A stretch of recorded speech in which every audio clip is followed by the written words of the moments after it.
Junior Achievement of Maine, and welcome to my home.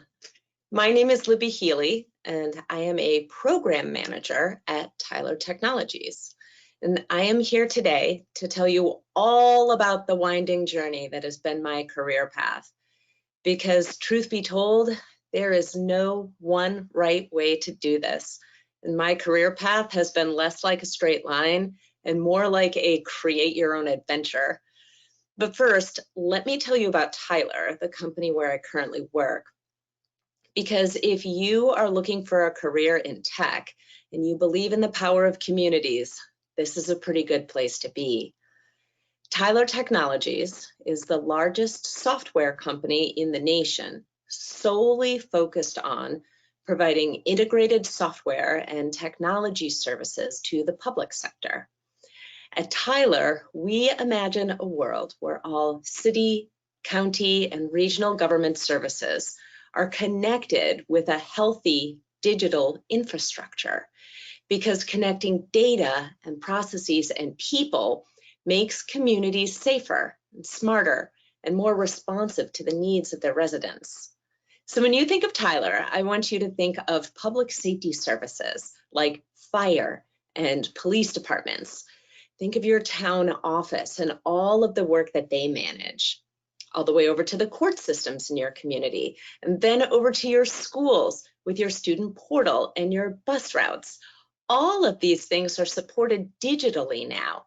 And at Tyler, we are painting the vision of fully connected communities. So what do I do at Tyler? I'm what's called a program manager. And in tech companies, this can mean a lot of different things. For me, this means that I have designed, built, and now I manage a crowdsourced online knowledge base. I not only created the technical solution, but I oversee the creation of all of the knowledge that is added to this knowledge base. And this is done through knowledge articles.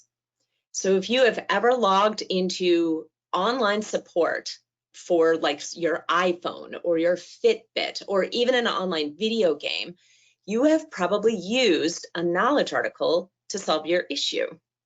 So essentially, I have built a Wikipedia type solution for us here at Tyler and many of our Tyler customers. But was this what I went to college for? Absolutely not.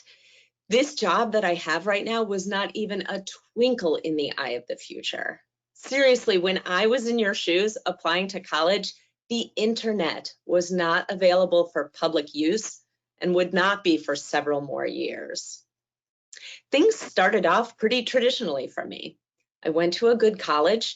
I got my degree in environmental science and journalism.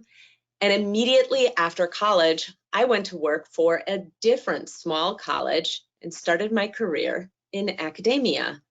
And I did well. I worked hard and I was promoted several times, and years later was directing all of annual fundraising efforts for this institution. This means that I got to meet a lot of great people. I traveled a lot all over the United States. So I spent a lot of time in airports, on planes, and in hotels. When I was not traveling, I worked in a cubicle where I had half of a window that overlooked a parking lot. Despite the fact that by traditional measures on the outside, I was off to a great start with my career. But there was one big problem. On the inside, my soul was dying. I just was not cut out for traditional 9-to-5 work in my 20s. And so I did the unthinkable. I quit that job with no real plan. And I went to work on a farm in Vermont.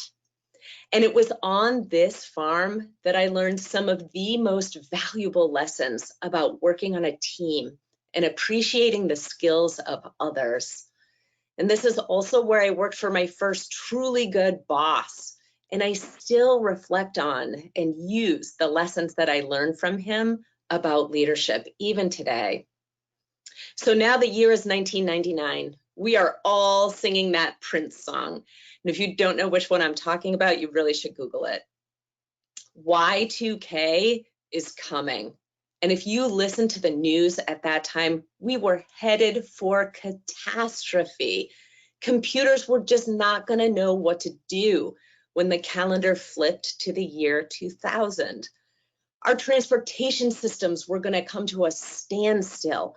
Planes and trains and buses would all be off schedule. The mail was going to stop. Computers were going to be rendered useless. But we all woke up on that first day of 2000 to find that nothing had really changed.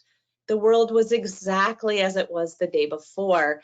And this is when it really occurred to me that no one, not even the smartest minds, really know what's coming in the future. This is also around the time that I started to become aware that I was not going to work on a farm for the rest of my life, but I didn't really know what was going to come next. So I sold most of what I owned, ended the lease on my apartment, packed a backpack, and I flew to Bangkok, Thailand on my own. And once again, with no plan. And I traveled around Southeast Asia on my own for several months. And for the first time, all day, every day, I was spending my time with people whose cultures and languages were completely different than mine. And I immersed myself in these cultural differences and developed a true appreciation for the different ways that other cultures have of making things work. And I learned, and these lessons that I learned were invaluable later to me in life when I was working on teams that are spread across the globe. This was also a time before smartphones.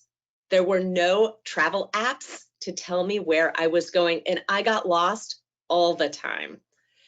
But I learned that I could always find my way again. And I also learned that uncharted territory, while it can be terrifying, can be thrilling at the same time. So when I got back to the United States, I got together with some friends and we started a business together. We opened a cafe on Main Street in Brattleboro, Vermont, and it was an immediate success. And we did everything from refurbishing the space to dealing with all of the inspections, inventory management, accounting, sales tax laws, event planning, staffing. Let me tell you, nothing teaches you about business like owning one of your own. And during this time, I met my husband, who was also a lover of farming, and we decided to move to Maine, where we could have a farm of our own.